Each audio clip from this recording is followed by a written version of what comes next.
Before we go to break, navigating young adulthood can be hard enough, but one Billings woman started her 20s with a cancer diagnosis. Q2's Asia Gore sat down with the young nurse who is sharing her story to motivate other women to get a checkup. 21-year-old Crystal West loves her job helping patients as a certified nurse assistant. That's a huge part of me. That's what I do. I take care of people, make sure they're comfortable, or do what I can to help them when they're not feeling well. She began working at Billings Clinic in 2014 at the age of 18 when her mom got sick. I took it as my responsibility to take care of my mom, make sure everything was going to be okay with her first of all, and then to somehow financially help. Through her work at the hospital, West met her best friend, Megan Malin, a fellow nurse. Kind of see her like a little sister I never had. Given the 10-year age gap, Malin says she's inclined to give West advice. One piece of advice changed West's life forever. She was 21, and I would normally say 18 would be a good time to start pap smears, so I already felt like she was a little bit past when she should have gone. It's an uncomfortable thing. Like, who wants to go have that looked at? And I mean, I wasn't sexually active. Like, I had no risk factors that I thought. But after that first visit with a gynecologist, the news sent her life into a tailspin. I was trying to figure out any hole in this entire, story that it could be wrong. I was shocked and I didn't want to believe it. And I was trying to figure out, how on earth, what did I do to make this happen? West was diagnosed with cervical cancer in September.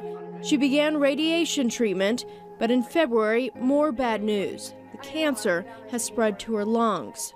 As a 21-year-old, who has to go through that? My 20 young and dumb decisions are, I shouldn't have dated that guy, or I shouldn't have drank that much. It could be the difference between living and dying, her 21-year-old decisions. Life, as these friends knew it, has changed in an unthinkable way.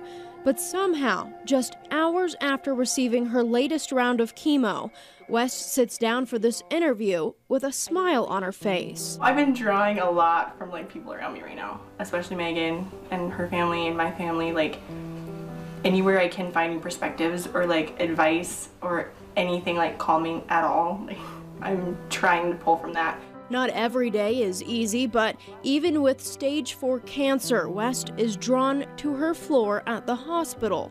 One of the top 2 CNAs we have on the floor, even with her not feeling the best. She's very kind and very caring. If I walk into a room and a patient saying, I just feel really foggy today. And before I may have been I don't really understand what that means, but I've experienced it now. Or just this feeling that I have this news and I can't change it. And I know that we have patients all the time that get this news or that are going through something that they can't control. You do it. Without Malin's advice, West may not be here today. She can't change her diagnosis, but West is sharing her story to give other young women a fighting chance. In Billings, I'm Asia Gore, MTN News. Thank you, Asia. We're all with you, Crystal. Tomorrow's Community Monday at Hooligans will benefit West to help with her medical bills. She also has a GoFundMe, which you can find by clicking this story on our website at ktvq.com.